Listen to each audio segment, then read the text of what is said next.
Well, good morning, everyone, and welcome to another edition of Coffee with Camille. My name is Dr. Camille Brown, Associate Superintendent for School Leadership and Community Programs. We want to thank you so very much for joining us this morning, where we have a very exciting topic, enrollment management. And we see the level of participation means that this coffee is desperately needed, and that this should be quite an interesting morning. But we're coming to you live today from the Catholic Center at 320 Cathedral Street here in downtown Baltimore. And as usual, everyone, you can participate in the discussion, and we hope that you do, by typing in a question. And when our facilitator, Julia Rogers, sees your hand, we will present as many questions as possible to our very special guests. So good morning, Julia. Are you there? I am. Good morning. Okay, good morning. So today we welcome, and again, we have special guests, and they are very exciting, and wait till you get a load of everything they have to tell us. So we welcome Rachel Harkins-Ullman, who is the Director of Enrollment Management and Secondary Programs. Good morning, Rachel. Good morning, Dr. Brown.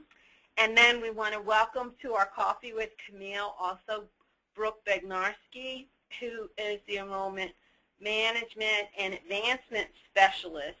So good morning. Good morning. How are you, ladies? We're good. Great. Wonderful. We know you have a lot to share with us and a lot of new stuff. So everybody who's on, we need to really say to you, stay on and listen up, because we're going to have some wonderful, wonderful, important information from our special guests.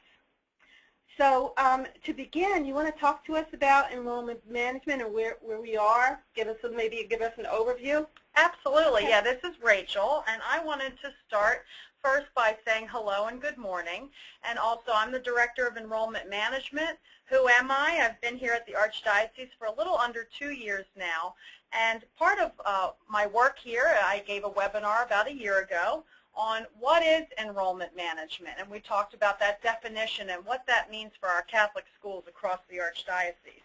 I also talked about data analysis and a lot of the opportunities that we have for schools, different pieces that you can study, such as the spatial maps that we give to schools, competitors' information, things like that, so that ultimately this can help you write your enrollment management plan and your enrollment goals on an annual basis. But I wanted to start today with an enrollment overview. I have up here on the screen the official numbers that have come in for this school year, and also looking at the year-to-year change compared to last year. So at the top I have all, and all means every school across the Archdiocese, all 69 Catholic schools. That includes independent schools, Archdiocesan, parish, ACS, etc. So you'll see last school year we had an enrollment decline of 3.53%. The good news this year is that we have lessened that decline to 2.01%. That is a great accomplishment, and I wanted to share that with all of you. I also have separated the enrollment numbers into two different categories, elementary and high school, and these are just Archdiocesan schools. So AOB stands for just our Archdiocesan schools. Last year, elementary schools had a decline of 4.37%, whereas this year we have again improved at 2.98%. Great news. And then the high school numbers are even more impressive. Last year, 2.46%, whereas this year we practically maintained enrollment at 0.7%. So I wanted to share that as good news to start off our morning, and congratulations to all those who have worked so hard to reach your own enrollment goals at your local level. And also I want to bring the Lord into our conversation, because we as a Catholic Archdiocese, we are in the business of recruiting saints. And as part of enrollment management, every family and every student that we bring into our schools, ultimately we hope goes to heaven. That's our mission and our goal, and we're trying to build the kingdom, and it's quite a privilege to do that. So great job, everybody. Okay, so now we're going to talk a little bit about an enrollment director. So, Rachel. Yeah. So I just mentioned about we're in the business of recruiting saints. Well, the question is, whose business is this? and I wanted to talk a little bit about the definition of an enrollment director. Not every school has someone on their staff that has this specific role, but this is certainly preferred.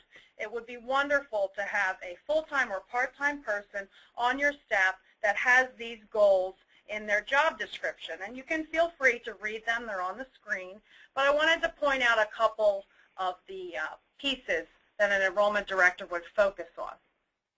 The first item talks about implementing the enrollment management plan, including a value proposition. A value proposition is something that each school should own and have and celebrate. A value proposition speaks to your mission statement.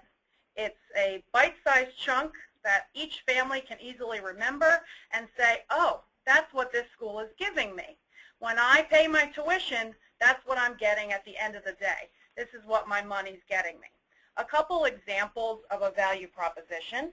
A lot of you would easily recognize Men for Others, Loyola Blakefield's value proposition. Another example that I really like, St. Pius X, their value proposition is growing in wisdom and grace every day.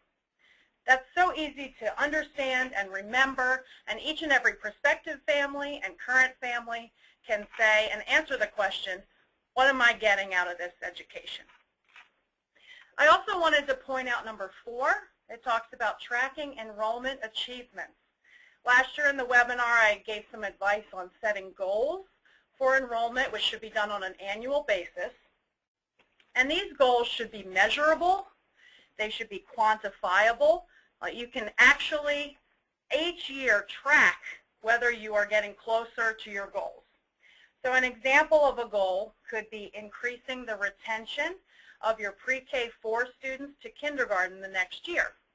So let's say on average you've had a 75% retention of your pre-K-4 kids to kindergarten. Well, how about your goal next year is to increase that to 90%? That's a measurable goal. Ultimately, an enrollment director tracks your achievements, and those achievements would be reported to the administration. Also, myself, I would be in contact with your enrollment director to help each and every one of our schools keep moving along and progressing. Now, I understand that an enrollment director isn't possible for every school today. Not every school has an enrollment director. So we have to get creative. And today, here on our webinar, we're going to talk about starting an enrollment management team. This would be a group of people, a group of volunteers that would own enrollment management. So you see the job description above. This would be part of what an enrollment management team would be doing, and that's something that Brooke's going to talk about today. So I wanted to introduce Brooke. She's new to our team here at the Archdiocese of Baltimore, and she herself is a former enrollment director. She's worked at elementary and high schools across the Archdiocese of Baltimore, and we're really excited to have her. Okay, so thank you. So Brooke, welcome again. So tell us about this enrollment management team. Good morning, everybody. This is Brooke, and I will get to a description of an enrollment management team in just a second. First, I want to talk a little bit about the admissions landscape. Like many of you do now, I have lived and breathed admissions for the past 8 years. So we all know what a competitive field it is, and new competitors are in flux all the time. So it's crucial to have and to know our brand. Like Rachel was saying, I guess value proposition would be an interchangeable term with your brand.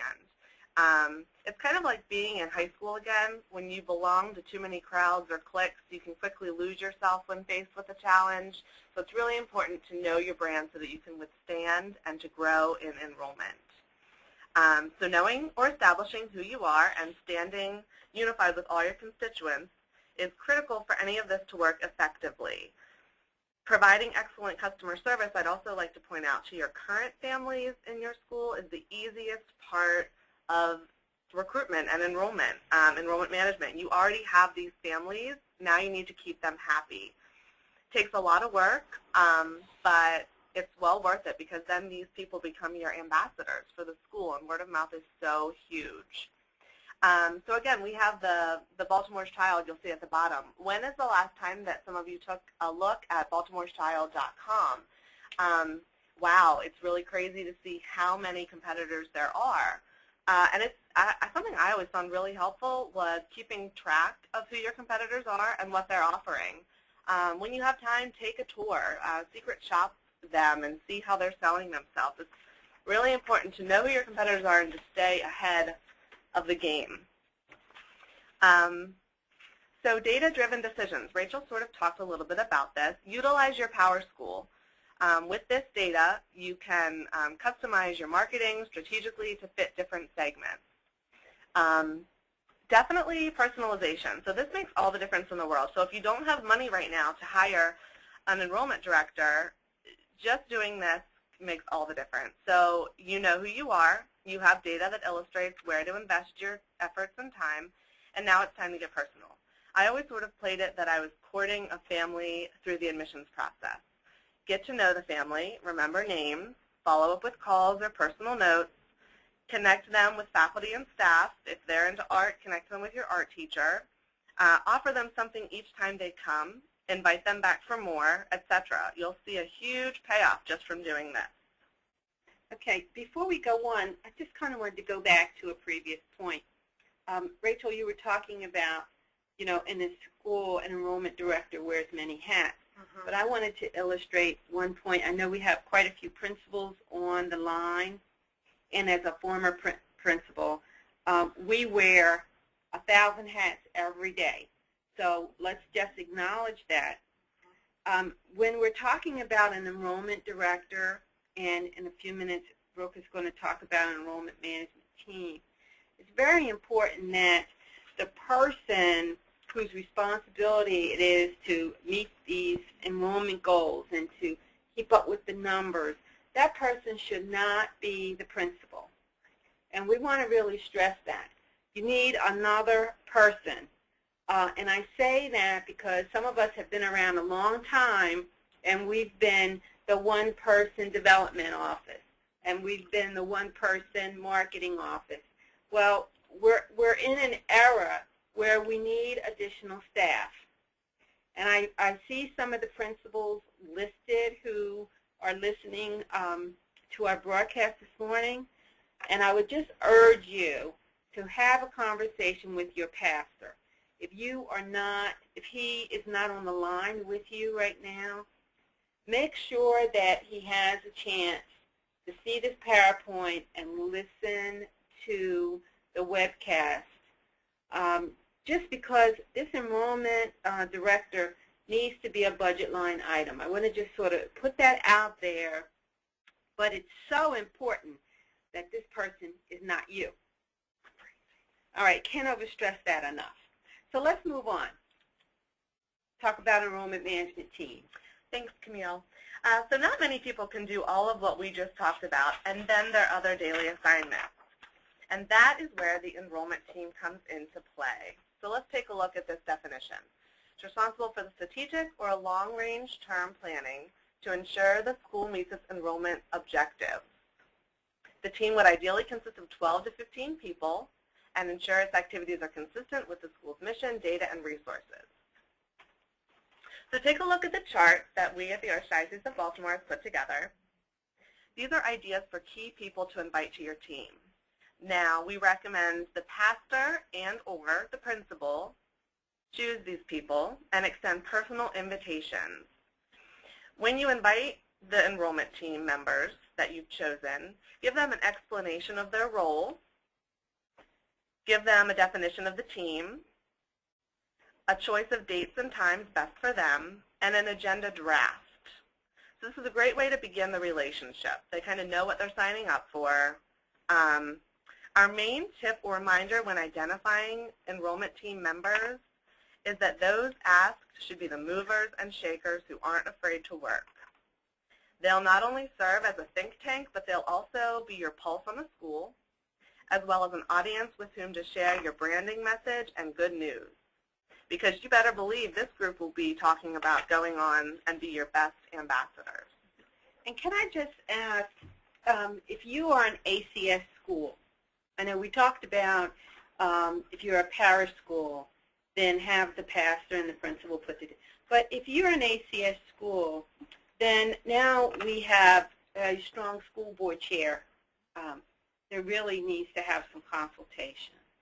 So do you think it would be a good idea in an ACS school for the principal, school board chair, and canonical rep to have some collaboration in putting the team together? Absolutely. What do you think about that? Yeah, there have been times where I have visited with ACS schools and helped them in the initial stages of starting an enrollment management team, and all of those key people must be a part of this conversation, the school board chair, the principal, and the canonical rep, because ultimately we all have different gifts and talents, and each one of these people has an opportunity to reach out to a segment of the community to help recruit them, but also to retain your current families. That's a big part of enrollment management, is keeping your families in your school. That's right. And also, I know that there's some school board members listening. Your school board chair has all the pieces for your school board, and they also are sitting on the pulse of the community. So what an excellent person to have in collaboration to put this team together with the principal. So, Brooke. Okay, so we have 3 questions here that I think are key questions that enrollment directors or the person doing this job right now need to be asking themselves as they start thinking about their 2015 recruitment strategy. So let's take a look at that. Number 1, do you know what factor above all others drives student enrollment to your institution? You may know, but I wonder if Mrs. Smith is saying the same thing. Again, it's really important to be a unified front. So you can do this with your enrollment team. Number 2, do you understand how enrollment differs or drives and behaviors differ between key segments? And number 3, how do prospective students perceive your institution relative to your competitors in the area that matter most? So the enrollment team can look at these questions. Then you'll want to assess your group's strengths and establish monthly goals. So once you start getting some of these answers to the questions, you can start getting creative. And so, and who's gathering all this information? Who's gathering? So a lot of times, your enrollment manager? yeah, a lot of times the school already has some of this information, but sharing it with the team and building upon that, or seeing if there's a discrepancy in anything that they have. So the team will be working on these answers. And see, I just want to really point out again to our principals, we're not asking you to do all these and to pull all this together. It really will require a team effort to meet success. Okay, so as we move on. So currently I'm working closely with St. Thomas Aquinas, the principal, Mr. Rand, and the president of their homeschool association gathered names, and we invited 10 people to our first meeting. From that one meeting, we've already started a Mom and Tots group. We're set to be at a big local Halloween event in Hampden where we're going to get a lot of visibility. We have funneled communications more effectively to newly identified businesses, churches, and schools, and so much more. And that's from one meeting. So we plan on meeting every 3 weeks. And every time we come together, my goal for the team is to come up with more big-ticket, bang-for-your-buck type action items. So I'm already very pleased with this. This is already a huge success story that I see so much growth and potential for the school. Again, the enrollment team ultimately is going to drive our enrollment numbers. So a good enrollment team is going to increase our enrollment in the school. So I'm just happy to share this success story in the making, and just like you know that I'd be happy to consult with your school to get your team rolling, or if you already have one, you know, we can always be better just to make it better. Okay, so when we talk about examples from the field, St. Thomas Aquinas, Mr. Rand there is the principal. So what exactly was his role in getting this moving? Let's walk it through. Let's do some steps, because I know some of the people listening are trying to visualize, okay, we have a success story here. What happened first? First, I think I described to Mr. Rand what an enrollment team was and how it would be beneficial for him and his school. And I worked with him, and I told him that we needed to identify movers and shakers. So he thought of alumni. We have alumni who are current parents. We have new parents, so they are coming to the team with new eyes that they've just been through the admissions process, and they can see what was good and what could have been better. Yeah, okay. So, so Mr. Rand was working. He has a canonical rep there. He also has school board members there who are active. Did they have a role? Did they have a particular role in helping to move this process along? And again, we just started the process, so Okay. they definitely will play a critical role. But we just had our first meeting 2 weeks ago, and this is all that we've already accomplished. Oh, okay. All right. So Yeah. there will be roles for all of Sure. these different people. Sure. Okay, so that's great. Yes. Okay. And I'll even share, this is Rachel again, talking about St. Thomas Aquinas and examples of all different schools. Like I had said before, the first step is analyzing your data and knowing who you are. So a lot of work that Mr. Rand and working with the school board, I know work that he's done, and with the canonical rep, was learning about the neighborhood, Okay. learning about your current families, looking at those trends of why families are coming to your school, why they're possibly leaving. Those are all things that need to be done first to help prep your enrollment team. Okay, great. That's great. That's great.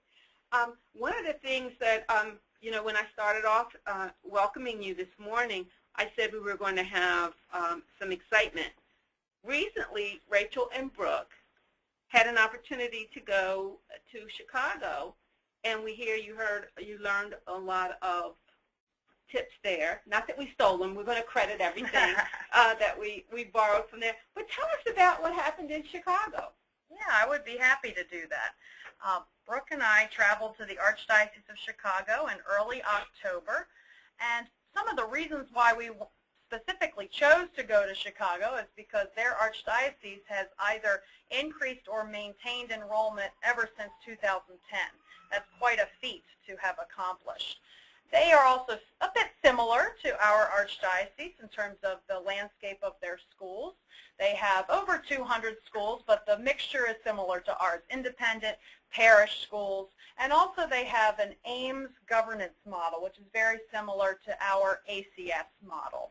So we thought this would be a helpful mirror image when learning about enrollment management at its best. Also, the Archdiocese of Chicago can proudly state that they have been the only Catholic diocese in recent years to produce higher urban numbers. And that's something we really wanted to look at as well, since that's a challenge across the United States.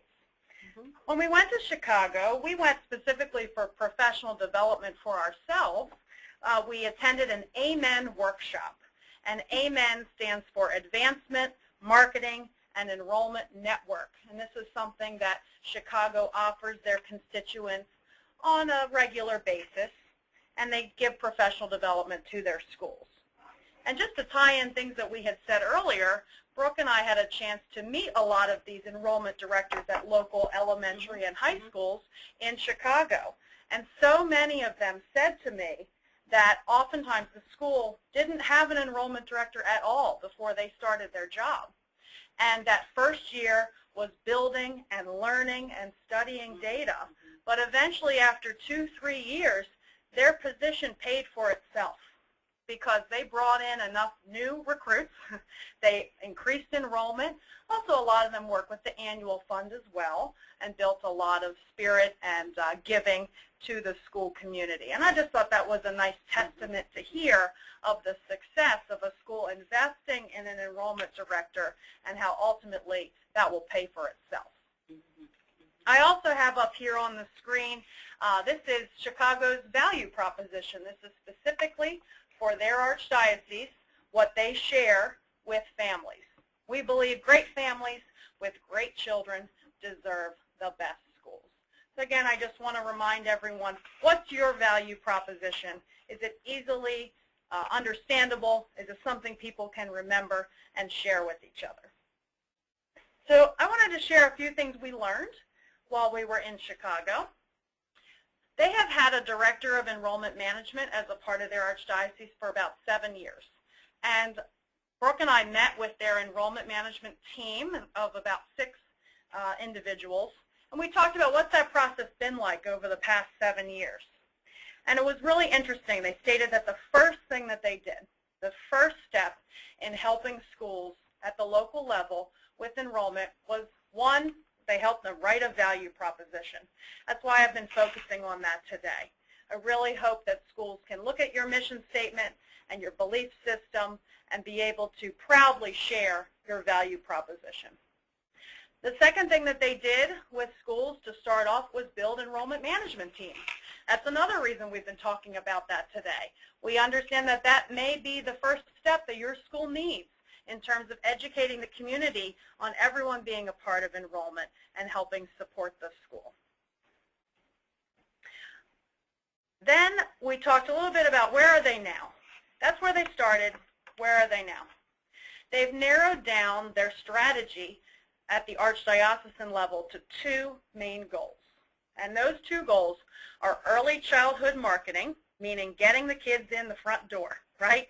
Your feeder classes, your preschool, your kindergarten, whatever that entry-level age is, that's their main focus. That's where they put their money. That's where they put their efforts. And then secondly, their other goal is retention.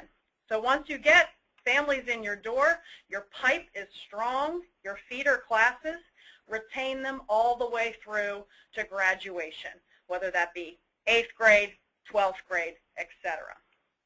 So we found that to be very interesting and helpful in our own strategy and something we wanted to share with all of you. So I hope that when you are writing your enrollment goals, you keep these things in mind, your early childhood marketing and your retention. I also have up here on the screen, this is a picture from our event that we hosted just a few weekends ago called Shopping for School Choice.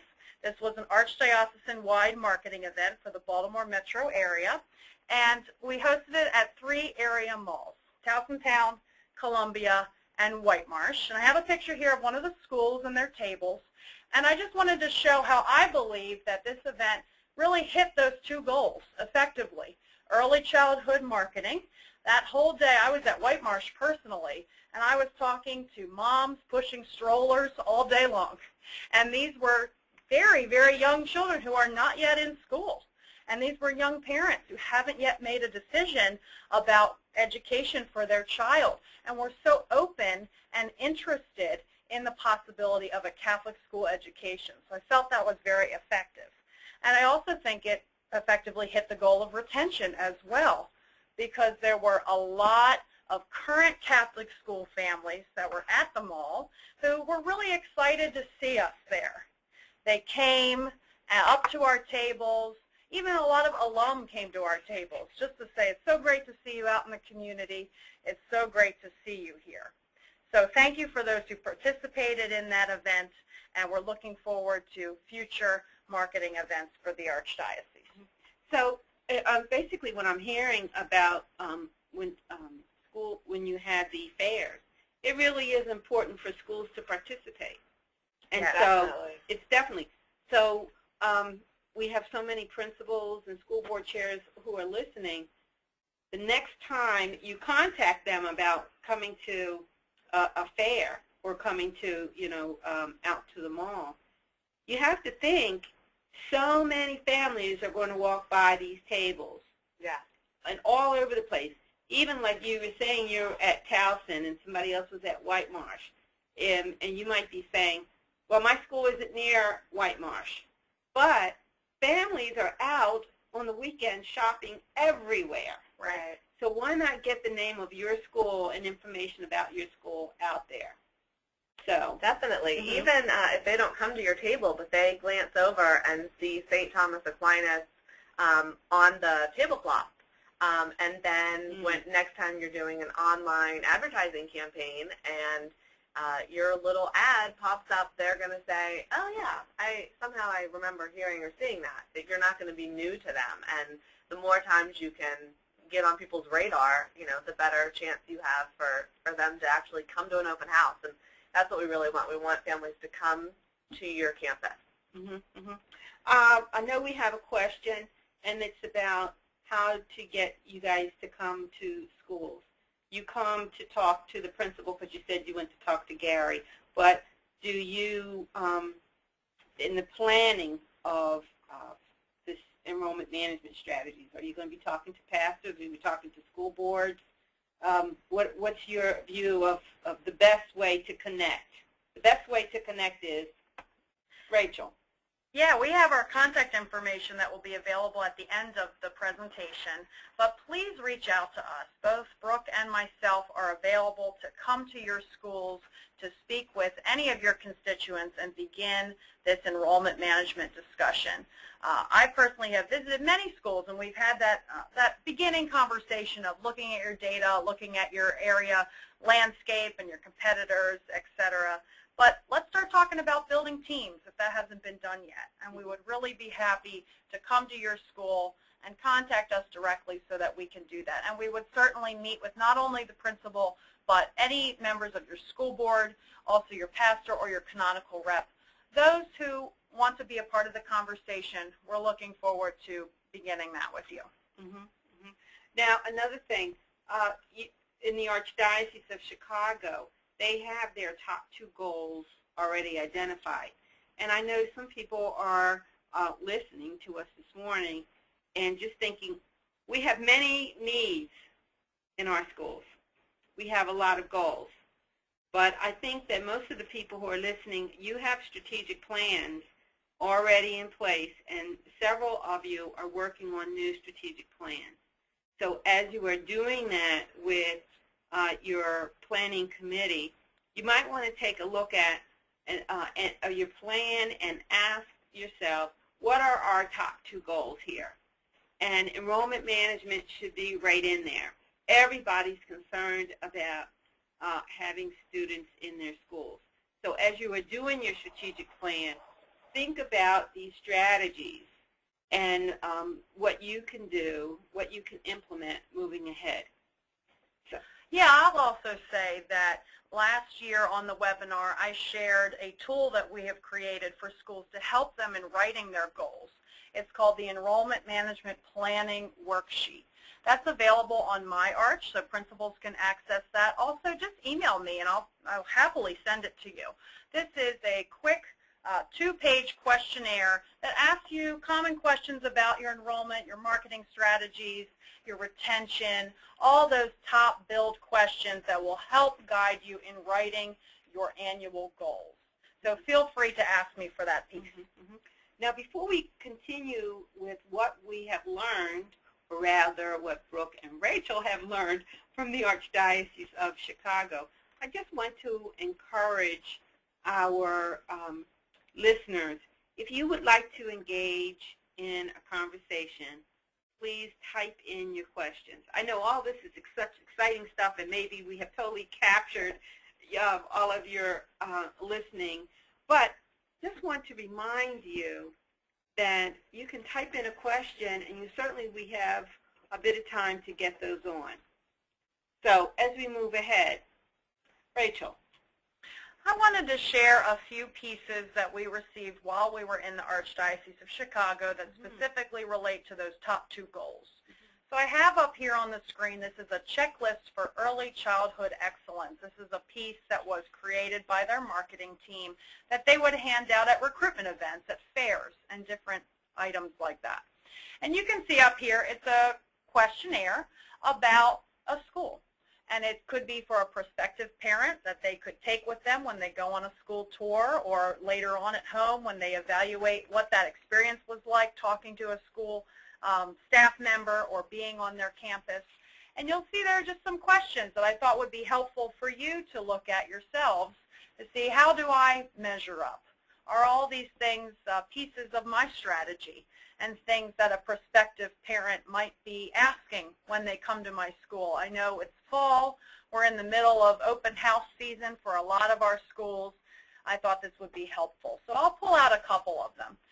Classroom environment, is it inviting, colorful, and clean? It's a good question to ask yourself. All your teachers should be asking themselves that question. There's also another piece up here, is the community family-oriented and encouraging parents to be involved. I wanted to stress that because here in Baltimore City, a lot of our competition rests in charter schools. And charter schools boast that they have high parent involvement, right? So let's make sure that we have that as well, that we are boasting about how active our parents are and how much they care and invest in their child's education. So feel free to look through this. You'll be able to, you could email me, I could send this to you. This is also on the Archdiocese of Chicago's website, and you can see here at the bottom their URL if you would like to access that later. I wanted to share one more idea in Chicago, and it's actually something that Brooke mentioned with her work with St. Thomas Aquinas, is we asked them, well, how have you been successful with early childhood marketing? And their number one hit, the thing that they really attest to, is mom and tot groups. They have suggested and helped schools begin a free mom and tot group at every elementary school. So this is for moms with infants, toddlers, school age before they would be enrolled in your school. This is a free opportunity. You can open up your gym, just have some juice and cookies, and it's really just social time. You could even have your librarian read a story to the kids while they're there. It's an opportunity for them to mingle, but ultimately to be on your campus, to see your school building, and feel a part of the community before they've had to pay $1. That's the point, is to get them there, get them to love the school, and be involved. That's an excellent point. Thanks for sharing that. And that seems like it's something easy to do. Absolutely. Yeah. Oh, my gosh. Okay. I know that's been successful at a lot of our schools as well. And when you look at your enrollment numbers, sometimes you can say, wow, my preschool's full this year. Many of those schools had a play group. They had some sort of moms type event where those families were becoming familiar with your school early on. Excellent idea. Okay, so let's kind of move on and talk about some retention tactics. Yeah, this was another piece that we received while we were in Chicago, and I thought this would be great to share with all of you. This is a list of retention tactics. Remember I said their top 2 goals are early childhood marketing and retention, keeping the kids there once they enroll. And feel free to look through all of these, ask us some questions about specific items, but I'm going to point out 2. They have up there survey and follow-up. When we talked to the representatives at Chicago, they said that they have helped a lot of schools complete parent satisfaction surveys. And I know that's something that a lot of our schools do as well, I've mentioned before. Ultimately, we suggest that a parent satisfaction survey goes out twice a year, once in the fall and once in the spring. And a very short, brief survey could be 3 questions. You could start off with asking, how likely are you to refer our school to another family? Yes or no, right? You could also ask, on a scale of 1 to 10, how satisfied are you with our school? And then you could have a comment section on what are some ways our school can improve, what are your favorite items about our school. And the neat thing is, if you do this on a regular basis, on a consistent basis, you can track the percentage of satisfaction from your parents. You have that rating scale of 1 to 10, right? You can track from fall to spring, has the rating gone up or down? Have families stayed satisfied throughout the year? Are you seeing consistent themes in the comments? Are there maybe some items that you need to pay attention to that you might want to change or adjust in your school community? That's something I would certainly suggest. I also wanted to bring up another point they had here called the incentive program. I know I've talked to a lot of schools about this. What are some creative ideas to incentivize your families to re-register? We're going to be hitting re-registration season come January at our schools. So what are some things that you can do? I know a lot of schools have an early bird fee, right? So you have a cheaper rate if you register earlier. That's often wildly successful at schools. Another idea is you could have some prizes during re-registration. Let's say you offer to the very first family who re-registers a gift. It could be a Starbucks gift card. Then the 50th family who re-registers, they get a gift too. The 100th family, etc. It builds a sense of excitement. People love games. They love a contest. So just think of some creative ways to get your families to re-register. The earlier, the better. And I also would point out, I know in some of our schools, especially the parish schools, some principals are sending notes when children are baptized. and this is a point of first contact. The child is baptized, and you send a little note, congratulations, and send along some information about the school. Right away, there's an idea in a parent's head, eventually I have to put my child in school. Right. All right. There is at least one school, and the pastor and the school board are really actively engaged in doing this, is when children are born in the family, and the domestic church. They send a thank you, a congratulations card, and then when the child turns 1, they send a birthday card, and then it's building up a relationship with that family. There's another school that the pastor sends a certificate, like a little coupon, and the parent, every year they send one, and the parent can redeem those at registration. So these can very easily become budget line items, and so, but I'm throwing them out there because I know that these are some type of communication and incentive programs that are going on, and the schools are seeing success with them. That's great. Yeah, but I do encourage you to collaborate with the parishes as much as possible. Because Catholic families want to send their children to Catholic schools. Why not your school? Right? Yeah, we also had on the chart for the enrollment management team of possibilities and ideas of who you might want to invite on your team. We had parishioners on there. Those don't necessarily have to be current parents. They could be active parishioners in your school that might be able to give you some great ideas about incentivizing families to register in your school. So let's get creative on who we invite to be a part of the conversation. So we have a question. What is Step-Up Day? Okay, you have a question too, Julia? Can we? That was it. You beat me to it.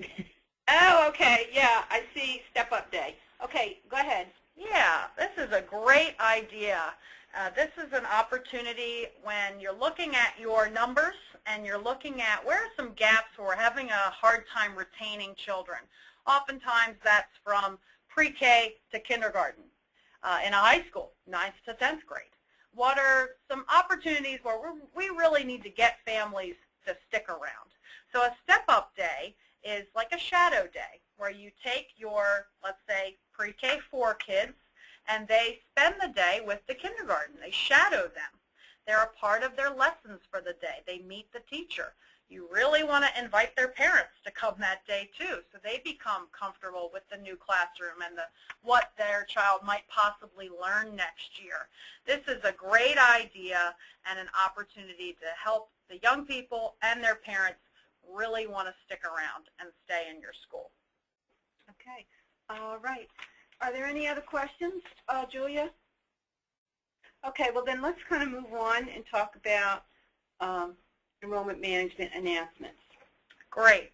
I wanted to share some upcoming events and exciting things that we offer here from the Archdiocese of Baltimore. So we have a new feature that we have created in Power School to help each and every elementary school track their enrollment. And what I mean by that is to track your prospective families. So we're in open house season. We're having a lot of new people come through our doors. And schools use a variety of different methods to keep that data and keep that information. And we want to help maintain that in the most effective way. So there's going to be an upcoming training later on this year for all of the Power School admins and your enrollment directors, whoever that is at your school that owns enrollment management. And this new Power School feature will let you enter in a family's information. You can also track your points of contact. I think that's going to be really helpful for schools. You can track the amount of follow-up phone calls that you've made to a family, the emails that you've sent, so that you can really year to year go back and see what's been most effective. Was it that third phone call that really sealed the deal? What has helped close that deal? A couple other things is that Brooke and I and the new Chancellor of Education, Mr. Sellinger, also Samantha Hall, Director of School Marketing, we together have compiled an Advancement Advisory Council.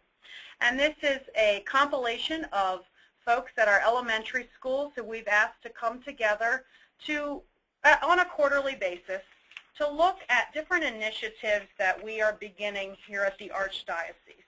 So like this Power School feature, for instance, the Shopping for School Choice event, things that would affect all of our Catholic schools. And we want to hear from you in the field at the local level how this would benefit you. What could we do better? What could we tweak? So we've met for the first time just last week, I believe, and we'll be meeting on a quarterly basis. I'm really looking forward to hearing from you at the local level how we can most effectively complete enrollment management. Two other things quickly. We already had established an enrollment management and marketing newsletter, and that goes out on a quarterly basis as well. So if you haven't already been plugged into our newsletter, make sure you send me your email address and I'll be happy to add you. What's neat about the newsletter is we share some local highlights. So like today, we gave some examples in the field. We're doing that in our newsletter, sharing some best practices, ideas from various schools that have been successful and worked really well. We want to learn from each other. We want to help each other. This is a great opportunity. We also share some best practices across the country. So like today we talked about Chicago, but different articles that we've read, ideas that we have received of what's been working. And I also like to begin the newsletter talking about the new evangelization. Ultimately, we're in the business of recruiting saints. We want to make sure that prayer and our Lord are at the forefront of our conversation, and that's a piece of the newsletter as well. Then the last thing I just wanted to share is we offer professional development opportunities like this webinar today, but other opportunities in person where you can learn about enrollment management tactics. So if you have any ideas for topics, if there's a burning question that you have, a need that you have at your school, please send that to us so that we can make sure to address those at future professional development opportunities. And I always wanted to remind everyone that we're in the 225th anniversary of the Archdiocese. Every time I travel to another Archdiocese, I speak very proudly of who we are here in Baltimore. We are the premier see. We are at the very home of Catholic education.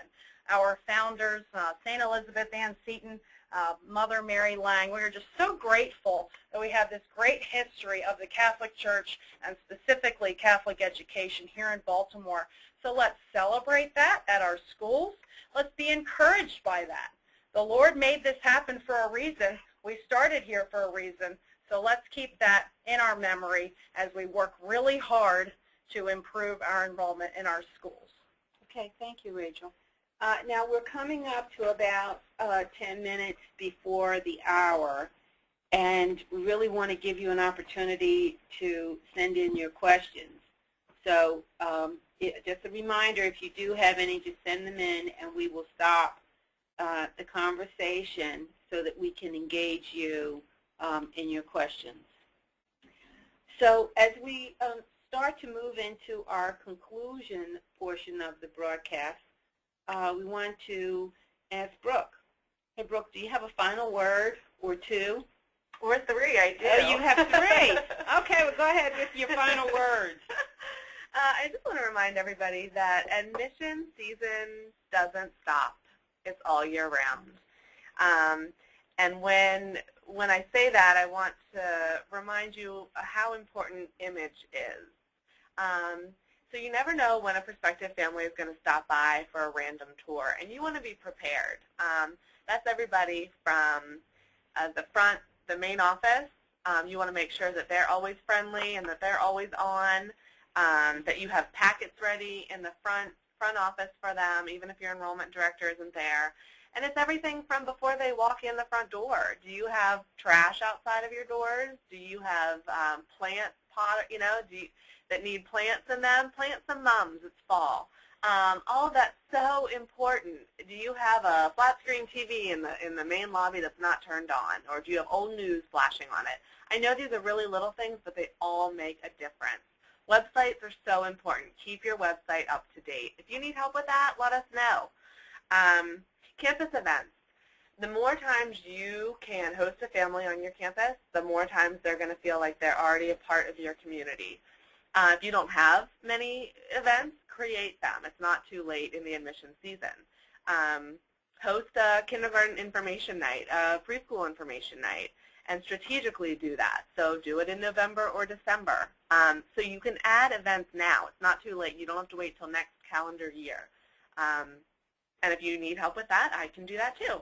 My final word, we attended a conference recently, Rachel and I, and the presenter used the word "leñape," which I had never heard before, and it means something extra.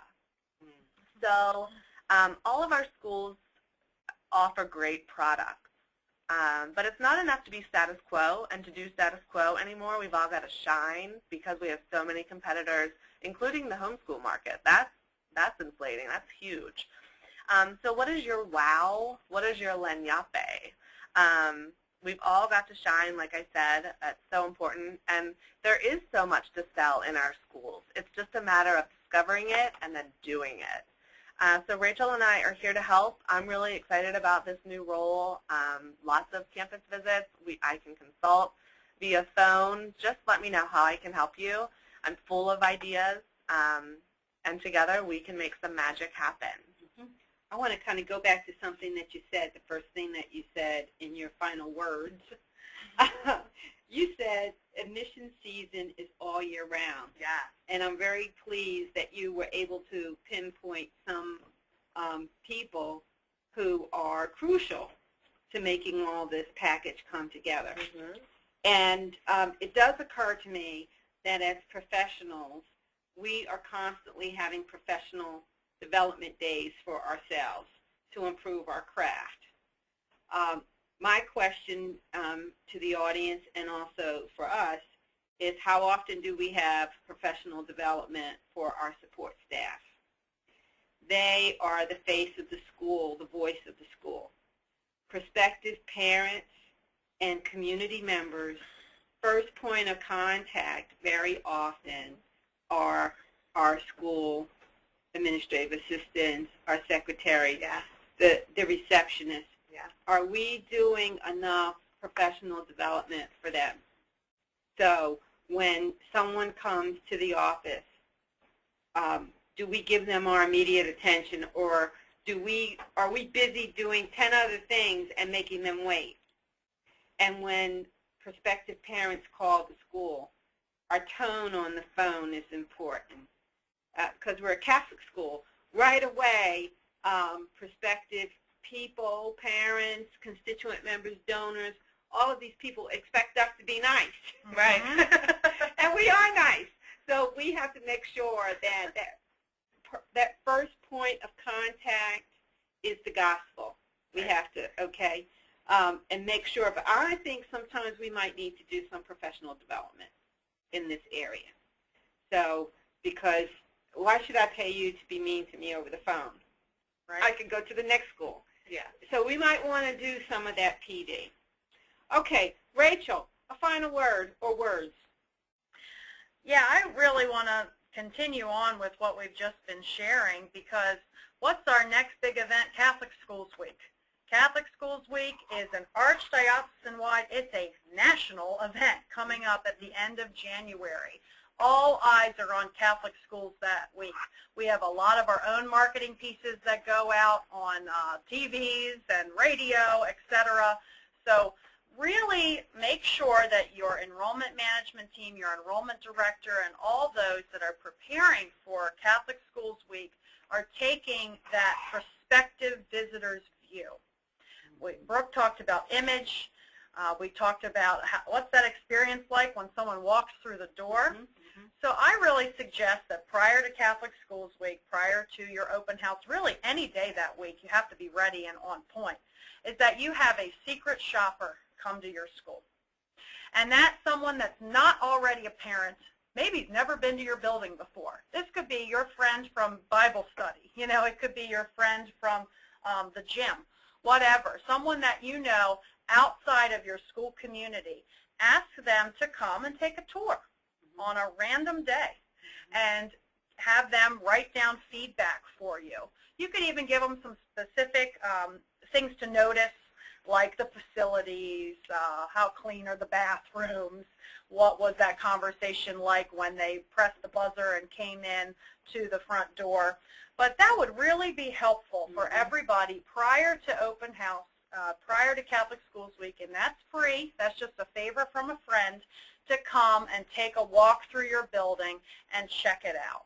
And also just my final word is that we're really excited about Catholic Schools Week coming up, and like Brooke and I have shared, we would be happy to come to your school and help you with some creative ideas in the midst of recruitment and ultimately re-registration, which follows soon afterwards. So feel free to reach out to us. Our email addresses are up here on the screen. We'd love to be in conversation with you. Okay. So we're going to leave this up just for a minute because as we look at the last 2 minutes of our time together this morning, just would like to remind everyone that we are in Series 4.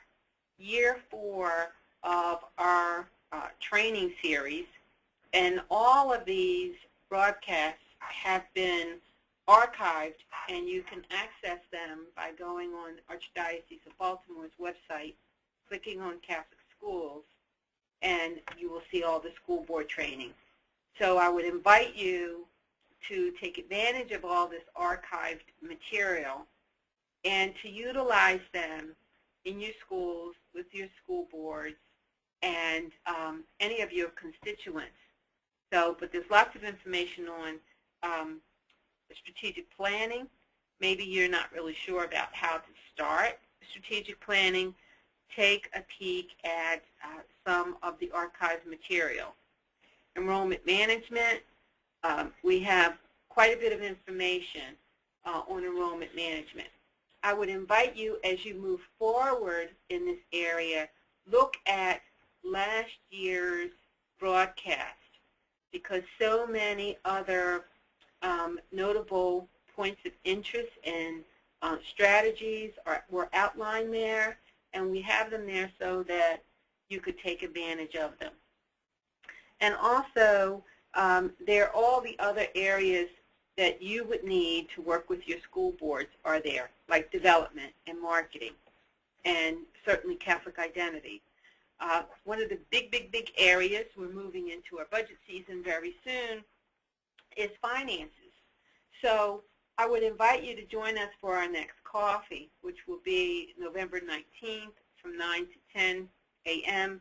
And our topic will be finances and revenue-based spending. And our special guest will be Ashley Connolly, Director of School Finances for the Archdiocese. So we have a few seconds left. If there's a question, we certainly could get it on, but I hear the church bells ringing. So I want to just thank Brooke. Thank you so much. Thank you, Camille. Thank you, Rachel. Thank you. You definitely are two gifted ladies. And I would say to everyone listening, please follow up with Brooke and Rachel. They have a lot to share. And if any of your colleagues are not on the broadcast, let them know what they missed. And they still need to contact Brooke and Rachel.